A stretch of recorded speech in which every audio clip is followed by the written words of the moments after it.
I live in the traditional territory of the Mississaugas, the Haudenosaunee, the Anishinaabe, and the Huron-Wendat nations. Toronto is located within the Dish with One Spoon territory. This was formed in a treaty between the Anishinaabe, the Mississaugas, and the Haudenosaunee that bound them to share the territory and protect the land. Subsequent Indigenous nations and peoples, Europeans, and all newcomers have been invited into this treaty in the spirit of peace, friendship, and respect. Today's guest, Laura Horton, is Dene Anishinaabe and a member of the community of Rainy River First Nations, which is within the Treaty 3 territory, which is all the way up here in Ontario. And we are talking about quilting in the north. Her quilts are filled with love, her identity, and many hold special meaning within her community. So grab your sewing and a cup of tea, and here's my interview with Laura Horton.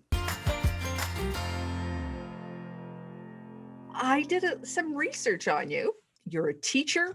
You've had a lifetime of working in the classroom with family and working in your community of Rainy River First Nations. It's more with Seven Generations Education Institute, where my husband started the program, and that's where I spent my career. So active in the community, for the community from a distance, but you have thousands of viewers. I am so impressed how fast you've grown. I have grown pretty darn quickly, but it's fabulous because I have been able to dive into things that I'm curious about, and I've been able to reach out to quilters all over the world. And here I am in Toronto, and there you are up in Lake in the Woods, and we are having a conversation which we would never have had possibly under any other circumstances. Who knew it had a silver lining? And it does. It's a great one. So I am admiring that quilted jacket that you're wearing, which is good. very, very, very trendy right at the moment. Is it new? No, I made it over 10 years ago. No way. You are fashion forward. It was a class that I took, which is the great part about a quilting community, is that you can join different guilds or different groups or gather together for a lesson and make something. And, you know, then there's the sewing skills that come along. So this has been absolutely wonderful. And then I made another one different pattern for my mother. And when she passed, didn't I just put it on her and send her off on her last voyage, wearing a quilted jacket made with so much love from her daughter. So you sent me a wonderful collection of photos, and you prefaced it by quilting to me is identity, community, sharing, and love. How did you come to quilting? One of our grandmothers, and that in our community when I was teaching up in Kenora, and that needed something, and she says, you need to sew this, and I didn't sew at the time, and that was back in the 70s, and so I said, fine, I'll try. So I did, and I got a nice piece of fabric, and I chopped it all up, and then they said sew it back together by hand, at which point I went, oh, you guys are nuts. It took 15 years to finish that. 15. By that time, I got a machine or a new machine. I had one when I was 16, but I got a new machine and came back to quilting. In our lodge, so in our traditions, I'm a Ojibwe Anishinaabe, Koyendigo, Makwando Dem, Mantubuatagun and Donji, Toledo Dene Anishinaabe, Koyendao. And in our teachings and in our work and in our lodge, there's a lot of gifting that goes along. And some of the work that we do, we're required to make blankets. So I went back to making a blanket in the 90s and it was purples and yellows, all the Easter colors. It was absolutely springtime and gorgeous and beautiful. And I finished it off and I gave it away. And didn't everybody laugh? Oh my God. It was 6 feet tall and 3.5 feet wide. You get it, eh? It fit right perfect on top of the mattress. Nothing over. If you crawled under it, there was air coming at you. And but you know, in the laughter in our ways, there was no laughing at you. It was laughing with, oh, what a girl. You know, I was like in my 40s already, and it was just so much fun. And so they walked around the lodge with it, you know, parading like a big shawl, and big man had it, and just feeling so good. And I looked at it, and it was just so heartwarming and so full of love that I could make something, but I could do better. so, so off we went, and my husband and I are both educators, and we were down in Toronto at a provincial meeting. And he says, let's go find a quilting store, because we didn't have one in Fort Francis at the time. Actually, we don't, yeah, we still don't have one, but we have a place that sells fabric. And he says, let's go find one. So we did. And didn't he stock me up with a big old mat and a ruler and a cutting thing and fabric, and $400 later. And I'm going, oh my God. We went home, and it was just fun. It just became so much fun. More things were made. This jacket that I've gone on, it was a class at the quilting store, because we did have one for a while. And it was one of the classes that was offered, and I took that. And yeah, so it's inspirational. Hey, you see something and you say, okay, I got to do it. I got to do it. Whoa. Oh, I need to do it because it's a gift for someone, and somebody's going to appreciate it, and I can give it away. So we're back from Toronto, and we're back at home on the reserve, and I'm doing my sewing and doing whatever it is that I'm doing. And I go off to Kenora to get another lesson on star blanket making, because star blankets are huge. They're like everything in our world. To have a star blanket, you know, to make, and then it was like the Y seams and all that sort of stuff. And it's like, there's some tricks I don't know. So I went off to take a class. Well, the teacher there, she says, are you going to the other side of town? And I said, yeah. She says, well, I got an envelope. It's got some money in it. Can you go drop it off at the quilting store? I go, you don't know me from Adam. You're giving me money? And she says, yeah, you're a quilter, aren't you? I says, but in the quilting world, there is only the color of fabric and possibilities and coming together for the joy of making something. And so off I went and to the store and dropped off stuff. And the woman at the store said, are you going to see her again tomorrow at your class? I said, yeah. Well, can you bring her this? So she gave me a big bundle of something or other. So off I went back. And again, it's like, these people are crazy. When I first moved to Kenora, I could not rent an apartment, because they looked at my face and went, I had to buy a house. And here these quilting women are giving me money and sending me back and forth across town, trusting me to do what it is that I say what I was going to do, which is the only way it should be, human to human, right? It's just the way it should be. And at that point, it's like, you couldn't keep me away from a quilting community. And those types of kindnesses have multiplied and inspired me over and over and over again, to be trusted, to have fun, to travel, to share teachings, whatever it might be, to hear the stories, because the circles tend to be filled with older and older ladies. Because that's where I go to. I go to a retirement resort in Arizona. My husband and I, who has passed now, and but we would go down to Phoenix, and we chose the resort, the 55 plus resort, according to quilting. And a golfer had an 18-hole golf course too. So he was happy, I was happy, we were all happy.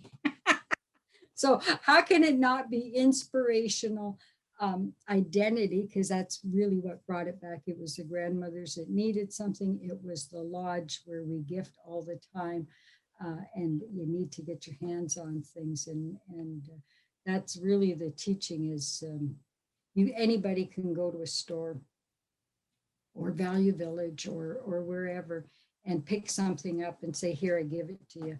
And that, but what the creator is really looking for is how much of you have you put into it? How much energy and heart and soul have you put into the piece that you're working on?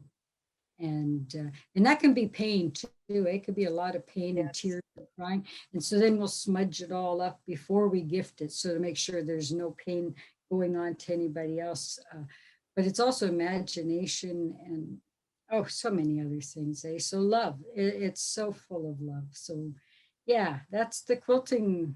The quilting to me, it's all of those things. As you say, it's such a journey as you go on it. I had a quilt that took me 10 years to make too. And in the end, there were a lot of tears that kind of went into it. But once that binding goes on the outside, there's this whole transformation that happens.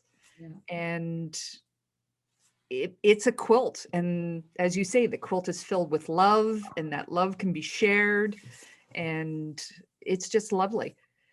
Now, you mentioned the stars. The stars are really important in your community. Mm-hmm. So do you make all sorts of different types, or is there one particular star that you prefer? I love the radiant star myself. And that, I mean, the creation stories tell us of how everything came to be and how we were lowered down here. And so it's through the star realm and the radiant stars, whether it's 4 colors or 6 colors, is definitely my favorite. And that just watching the colors come in and out and challenging my eye to be able to find colors that go from dark to light to medium to back and forth and all the rest of it is quite a bit of fun. And then, of course, after you finish with your star, there's always scraps left over, right?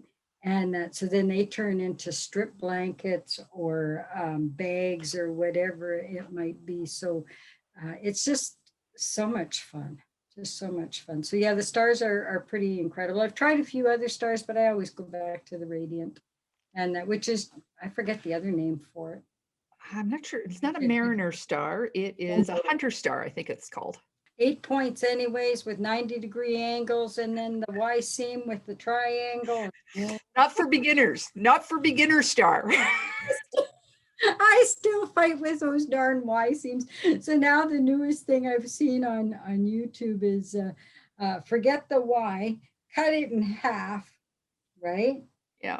And just sew it onto the diamond and turn it into, I don't know, something that's straight anyway. So do you have a core group of friends that you sew with, or are you on your own? It balances. Like I sew here in this exact room, and there's my most beautiful machine. Yes. Oh, and when I turn it on, my little dream there, she sings to me. And people come here, and that a lot of people, different people at different times will come and will turn my living dining room into a sewing thing because of COVID right now. I have a sewing group down at Pueblo El Mirage in Arizona. So if anybody's out there listening from there, bonjour, I miss you all. And then I'm sure some of my friends are on your list of viewers, and they're the best. We used to have so-and-so in Fort Francis, and I would go there. And then as we got closer to retirement, I just spend more time a little bit further away. So people come here.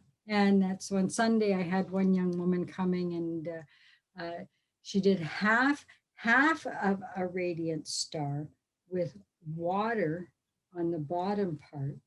And we had some star kind of material or sky material, but we didn't have enough. But we found some with lightning bolts on it. So we threw the lightning bolts in on the side. Oh my gosh, I guess that's my big thing to all your viewers is don't worry about it. Look out the window. Nothing actually is all the same. There's so many variables. Just have fun. Look in your stash and see what you can find. Which gets me to your stash challenge. Oh my God. I'm still not done. Oh, no, no, no. You just work at it. And you'll never be done because you keep making scraps with every single quilt, right? So you just keep working at it. Have you met the Quilting Goddess? No. You know, when you're working with scraps and you're putting something together and you don't really know what design you're going for, but you want all these things that are, you know, talking to each other to fit together in some kind of a throw or something or other. And you finally get it all done. And when you get to the end, you realize, I only have this little itty bitty bit left. Quilting Goddess. Or you're sewing away and your bobbin runs out just after you've finished a line. Whoa, Quilting Goddess. Okay. Just someone who's watching over us so that we don't get super frustrated. So encourage you all to see if you can find her in your work. She's there somewhere. So do you have specific projects that you make your quilts for within the community, or you make them and then you find a purpose for them? A little bit of both. Sometimes I'll get asked to make things. One year, I think I did 7 star blankets for funerals and to wrap the bodies in. We've had a lot of babies, so I've been doing a lot of baby blankets and things of that nature. We have our young women who are working on their berry fast, and as they go from childhood and transition into that young woman, and we give them teachings on how to better than what they're watching on TV, that's for sure. And yeah, and that, so there's blankets and bundles, food, cloth bags, that sort of thing that might go in it. Yeah, a lot of different things of that nature. And that's skirts, because that's the extension. You start off with quilting, but all of a sudden you're sewing, and that ribbon skirts are a big thing. So the ribbon skirt I have on now actually has, my granddaughter did a quilt with, you know, the panels and stuff. Let me see if I can get this up high enough. She cut out the eagle, and you've probably seen the fabric with the winter scenes in it, and the mountains and the eagles and things like that. And then she just appliqued it on. So it started, this is from blanket material, and then sewn onto this material. So like just spinning off into a whole bunch of different areas. I saw one online where you're wearing one and it has a lime green ribbon in it. Like you have a rainbow ribbon. Mm-hmm. Very pretty. And it looks like you've got applique on top of that one too. Yeah. That, well, when we're all getting into all that kind of stuff, it's just too much fun. It is to imagine. Yeah. I don't know if you can see up on the top shelf, there's like, oh yeah, look at all those ribbons. Yeah, and that's just some of the stash that it is. Because we're just putting them on our skirts and whatever else we might want. And then I know the other thing. So this is one I finished on the weekend when I was working with that young woman. And we get a lot of throws. So I'm a culture coordinator. So there's a lot of ceremony I end up at. And we're always gifted with those small throws that you can find. And so it's like, what do you do when you have 16,000 of these kind of things, right? So it's what, 3 by 4, 3 by 5, 3 by 4, 5. Anyway, so it's like you go to your stash and you put together very nice anything, right? And yeah. You don't need the lining. And this, although the material all looks the same, it's from 3 different batches, probably the same company. 4 different batches, and this is full of Quilting Goddess surprises. There was nothing left when I was finished with it. So I just kept going and going until I ran out of scraps, and then it was like, woohoo, I'm done. And it was the same size as the throw. Isn't that cool? So are you teaching to other young people? People who come over are looking for guidance and help. So I will help them one-on-one or one-on-two. Most of them are from the lodge as well, and they're working on making their gifts for the work that they're doing. And in our area, if I go 20 kilometers all the way around, I might get 400 people, 500 people, maybe. So one apartment building in your area? Yeah, yeah, 20 kilometers in my area. So, I mean, we're not a huge community. And so it's nice when people, just come over.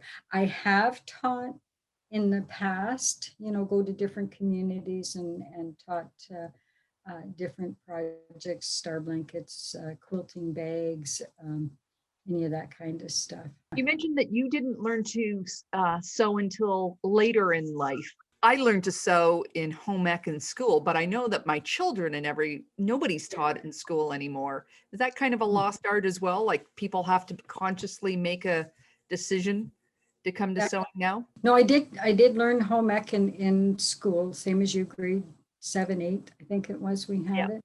And I did get my first sewing machine at age 16, which I used for a few years. So I had some basic skills, but then I let it go until I was older in life.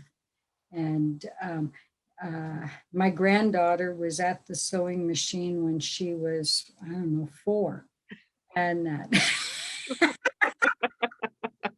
she's steering and I've got the pedal. Later in life, she got the pedal and it was a whoa. And then she said, "Oh, Coco." She says, "I went to La La Land." She said, and her straight line was kind of like this, eh? Yeah. She says, "I was doing real good," and then la. So more young people are picking up sewing because of we're returning to our teachings. We're picking up our culture more and more, and in that. It'll bring you right back to gifting, Bagitchagan, the art of giving from your heart and seeing what you can create. And the more that happens, the more our men and women are coming. So our men are sewing as well. And our sewing could be with leather, it could be with fabric, it can be, with whatever. I've got cedar bark waiting for me to strip it so I can make it into a basket this spring. And then machines, people are gifting machines. And that's, we have bingos and there's sewing machines in the bingo pile and sergers. And so people are quite excited about doing that. And then we're getting better machines with more stitches and stuff. So one year when I was out, I didn't do anything. Oh my gosh, I just don't know what I was doing, little bags or something or other for 4 weeks. And I hadn't finished an actual quilting project while I was down in Phoenix. And so it's like, oh my God, I can't go home with nothing. And that's so my friend just said, "Here, use the template." And we used up this material. Okay, so it's just a placemat, no big deal. But I took it and played with machine quilting. So it was a whole bunch of opportunities to try different stitches. And nobody knows the difference because I just use the same color. So who cares? And you just try different things, see how it works. And then I have the ability to write on it too. So I did. I got letters all over there, play. Some people play with a computer. I play with my sewing machine. So your quilting, do you normally do it by sewing machine or do you do it by hand or do you send it to a long armor? The long arm quilting, I always thought I would love to do, but I, like my granddaughter, I go to La La Land, eh? So I tend to do in the ditch and stuff. After all of the work of quilting, the idea of packing it up and sending it to a long armor to finish it for me, and then it comes back and it's a quilt. Well, the quilting is really the long arm. All we're doing is piecing, right? And you say, well, I did the piecing and somebody else did the quilting.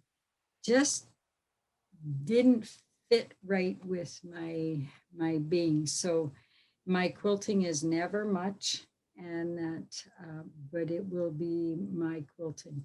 And the other day, when we were working on that other woman's blanket, we tied it with embroidery thread because she was using like a throw blanket, and it was a double, and it was kind of wonky, you know how it can come from the factory. And so there was no way we were sewing with that stretchy stuff. But it was the perfect backing for what she had done with that half star. And so we sewed it, we did it by hand. We just tied it all by hand, all the way around. And she went, "Oh, I love this." She says, "I'm terrified of the machine, but I love hand quilting." So she says, "I'll make moccasins." And she says, "And I'll work on hides and I'll do that." But she says, "Don't want to work on a machine." So, but I don't like long, I don't send, no, can't send it away. But oh my gosh, long armors. I my dream when I was retiring was to get a long arm machine and do my own. And I heard you just got I one. just got one. I know, you must be having so much fun. They take up a lot of space. I even went to get the kind that sits with my brother machine. They made a frame where you could put your machine on it. And it was like, yeah, he says, it'll do your long arm for you, but you're going to have to be taking your machine off and putting it back on. So do you use any of your quilts for storytelling? There's always going to be a story with any quilt that there is, right? And in the teepee that I work in the fall with school kids, there's blankets and quilts all the way around. So things will get triggered from that. But an actual story blanket, no, hasn't. I can't say that I have done that. Might have to think on that though. That sounds like a fun idea. My mother is a storyteller. I think you know Zabby, my cousin, who also is a storyteller, and they both have, well, my mother has asked me to make her one, and I know Zabby has made herself one to help in her storytelling. Yeah, Zabby did. I was principal at one of the schools she was working at years ago, and she had her grade 8 students going out looking at the land and watching the plants, and they all chose one of the plants or trees. And then they came back to the classroom, and each was given a 12 by 12 cloth, and they had to take part of the plant and interpret it into a design. And they all decided to use turquoise, black, red, and white, I think were the colors that they used. Oh my God, when they were finished this, you know, each child had a square, put the squares together. The parents came and helped hand quilt it. And then they auctioned it off, or they sold tickets for a draw to help raise money for their trip to Toronto. You know, these items that we make and the gifts that we give to the kids in the skills, using their eyes, using their hands, putting things together, telling stories. And I meant to have that picture up here because that was in the 90s as well. And that with your dear cousin and most precious friend of mine. But yeah, I would love to see Zabby. She's an amazing storyteller. I'm sure your mother is as well. Eh? My mother was a storyteller from very young, and I was entertained as a child with her stories. But she became a professional storyteller at 65. Oh, wow. She took it up a notch. Do you ever incorporate other fabrics or items in your quilts? Absolutely. Absolutely. One of my favorite star blankets, it's at the office right now. It's made with cotton. The star itself is cotton, but at Value Village, you know, you always go to Value Village, and then you got to go back to that where the towels and all the rest of it are and see what kind of fabric somebody's gotten rid of. Taffeta, the most beautiful black, I think it's taffeta with these little flowers in it. And it just spoke to the fabric, the cotton that I had done the blanket with. So the two of them went together. Oh, phenomenal. And that's so, are there rules? Not in my life. There's suggestions, there's ideas, but most importantly, possibilities. There's so many possibilities of how we can mix and match and get along and do things in yet a better way. Did you find that you were ever told rules? We call them the quilt police. You know, you must never ever do this, or you must do this, Oh, like pin everything? or pre-wash, or use steam, or press the dark side. Heard them all. And I try them all, right? I mean, I respect anyone who has, strong beliefs in something. There must be a good reason for it. So you try it and try to hold on to the memory of all of those quilting police ideas, because they'll come in handy sometime. But I'm not worrying about it. If it doesn't line up, just, move in a little bit and do a straighter line and get her over with.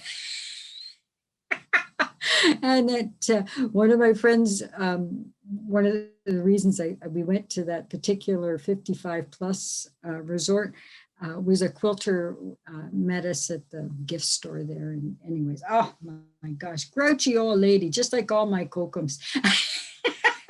And we went back down there and became very, very good friends. And she could not believe I never used a pin. It was like, why are you not using pins? You pin everything. Anyways, sometimes I do, sometimes I don't. Depends on if there's too much bias. It depends on whatever. And then she had so much stash. Oh my gosh, so much stash. So she had a sale. So I helped her with it and we pulled out all kinds of stuff. She made like $2,000 on like cut rate prices. I mean, that's how much stash she had. But at the end of it, this quilting police type person, she just says to me, she says, get a Tupperware pail, one of those 95-gallon things. And I says, okay, here, what do you want me to put in? And she says, whatever you want. And that you just fill it up with fabric and take it home, because I know you work with people and in your community, you'll put it to use somehow. And quilting police may be police at some point, but it's the heart of gold that they have that has found a good reason for doing something and trying to help us not to make the same mistakes. But then if it's too much regulation, well, just have fun. If it takes the fun out of it, oh, for heaven's sakes, don't bother. Finish what you started. So do you ever buy online, or do you buy just when you see it, or you go to Value Village? There's a few favorite places. When we go drive down to Phoenix, have to go to Gallup, New Mexico. And Gallup, New Mexico has two places that you have to stop at. One is Earl's, because all of the Anishinaabe people, all the vendors, they'll come to your table and they'll show you trays of rings, or maybe it's their pottery, or maybe it's their belts or their earrings. Oh my gosh, it's like heaven. And you just eat and they come by and they walk by. And anyways, that's one place. And then they have sew and vac stores, sew and vac, and it's just full of Indigenous prints, like massive numbers of prints and cottons, and gorgeous. So you stock up. Now there's becoming a few more stores like that, and even in Fort Francis, Betty's, shout out for Betty's, yee-hoo! They love us. And they will bring in all of the designs, the latest Indigenous inspired wildlife designs and cotton. But yeah, I'm tactile, and that there's a few other places like Northcott Cottons and stuff like that is easy.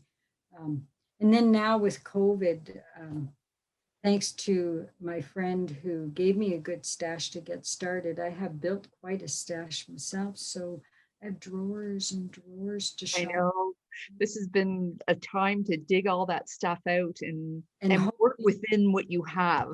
That's been the challenge. Work within what you have. The scariest part of that is how much effort it takes to use up something that took minutes to pay for. And days and weeks to actually create into something. And that just reminds me, okay, your footprint is a little bit too big, young lady. You best use what you have before you go shop again. So this is good. You realize that you're in such a rush to get things. And as you say, they sit there forever and then it takes so long for you to use them. I do like to have a little bit of a stash so you have choices, but yeah. I realize that I have way too much. That's why I call in all these young people. Come to my place. We'll go shopping in my drawers. bring your base favorite and we'll match it up. So is there a good, vibrant young community that likes to quilt? Yeah. Excellent. And that we're sew. I shouldn't just, it's not just quilting, it is sewing. And a lot of it is handbags, baby bags, things that are smaller. There's only so many blankets that you can get going around. And like the one that I'm looking at behind you is phenomenal, but that's a lot of work. It's not as much as you think it is. It was a challenge. This is made out of a layer cake. I made a video about this. This is called a no-fail layer cake recipe. And it had sat in my stash for a good 3 or 4 years before I figured out a way to use it.